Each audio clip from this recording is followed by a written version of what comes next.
warahmatullahi wabarakatuh. Alhamdulillah hari ini kita berada di Pusat Rawatan Darul Kifalah Puncak Alam Selangor, dan bersama-sama kita hari ini adalah pengasas Darul Kifalah iaitu Tuan Guru Syahriah Syamsuddin, dan juga bersama kita hari ini seorang pesakit di mana kita menerima kes pada hari ini di mana terbukti secara saintifik di klinik dan hospital yang mengatakan pesakit mengalami pembengkakan di ovari. Dan hari ini dan melalui pemeriksaan secara tradisional turut mengesahkan laporan klinikal tersebut. Ini adalah penyakit yang normal dan banyak berlaku pada wanita. Tapi bagi kategori seperti ini jarang-jarang berlaku kerana menyebabkan pembengkakan di bahagian rahim dan ovari secara serius.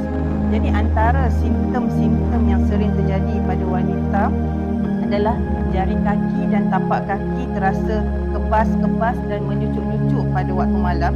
Kemudian ada juga simptom di mana tapak kaki terasa sejuk.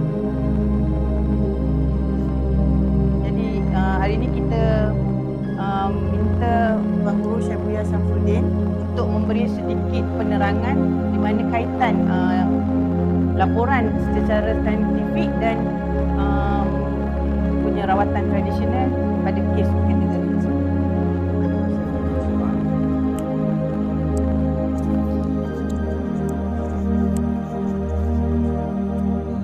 Okey, terima kasih kepada Puan Syimah. Bagi kes yang macam ni yang biasa kita jumpalah banyak juga melibatkan wanita, terutama yang dah berumur 40 tahun ke atas. Okey.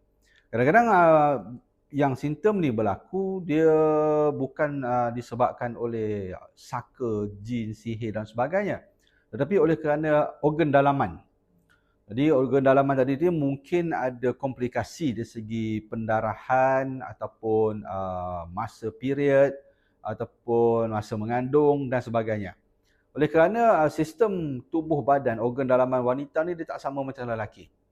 Jadi wanita dia akan mengalami satu masalah, terutama bagi wanita-wanita yang akan mengalami masa pra-menopause dan kemudian menopause. Jadi organ dalaman tadi tu dia dah tak berfungsi seperti normal. Jadi akan berlaku pembengkakan sama ada di ovari ataupun di mulut pangkal rahim tadi itu yang menyebabkan nampak seperti macam mengandung. Itu sebab macam tadi Puan Syimah dia cek makcik, dia pegang dan dia rasa kedudukan rahim dan sebagainya macam belon, macam bola, seperti mana ada kandungan. Pembengkakan dia tadi tu, tetapi tak sakit makcik langsung tak sakit. Ini bukan masalah sakit bulan gitu kan, Cik. Mana dia belum berjadi tu dia rasa malam saja dia rasa menyucuk kaki.